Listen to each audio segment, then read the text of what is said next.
Bonjour à tous et bienvenue dans cette vidéo. Nous avons ajouté des middleware et j'ai mentionné qu'il s'agit d'un concept crucial du framework Express et que nous devrions mettre next si nous n'envoyons pas de réponse, car sinon la demande s'arrêtera et ne continuera pas avec le middleware suivant. Maintenant, dans ce middleware, ne mettons pas next et il n'y aurait pas non plus de prochain middleware en ligne. C'est tout notre script, il n'y a rien à venir. Express.js, et c'est important, n'envoie pas de réponse par défaut, ou quelque chose comme ça. Donc, nous devrions plutôt envoyer une réponse ici. Nous pouvons donc utiliser l'objet de réponse, et maintenant, envoyer des réponses devient plus facile grâce à Express.js. Au lieu de définir un en-tête, que nous pouvons encore faire et décrire ce que nous pouvons également faire, nous pouvons donc toujours envoyer des réponses comme auparavant, mais au lieu de cela, il y a une nouvelle fonction utilitaire que nous pouvons utiliser.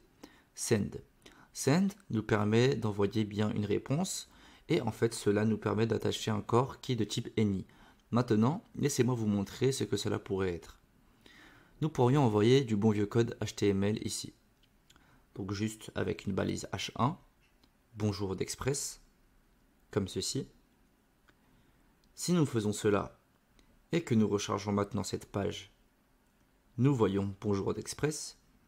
Par la façon dont vous remarquerez une chose, c'est que si vous ouvrez votre onglet réseau ici et que vous inspectez la demande que vous avez reçue, vous verrez que sous les en-têtes, le type de contenu est automatiquement défini sur texte HTML.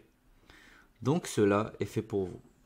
C'est une autre fonctionnalité fournie par Express. La méthode d'envoi par défaut, car nous envoyons du texte qui définit simplement un type de contenu HTML. Vous pouvez toujours en définir un manuellement avec l'entête, set bien sûr. De sorte que vous pouvez toujours remplacer cette valeur par défaut dans Express.js. Mais vous pouvez également compter sur la valeur par défaut ou la valeur par défaut.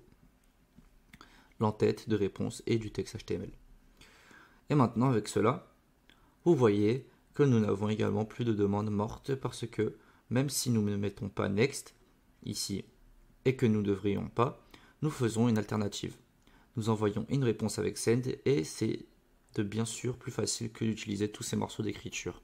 Et ce sera particulièrement plus facile une fois que nous commencerons à renvoyer des fichiers réels ou le contenu des fichiers. Ce que nous n'avons pas fait du tout jusqu'à présent. Maintenant, c'est quelque chose que nous ferons également dans ce module. Mais pour l'instant, assurez-vous que vous comprenez ce concept de middleware de base.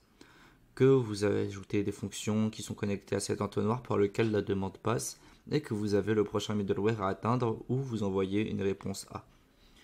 Eh bien, si nous envoyons une réponse ici au lieu de mettre next, nous n'atteindrions jamais ce middleware. Vous devez donc simplement passer d'un middleware à un autre middleware, de haut en bas, en mettant next. Merci d'avoir visionné cette vidéo et je vous dis à la prochaine.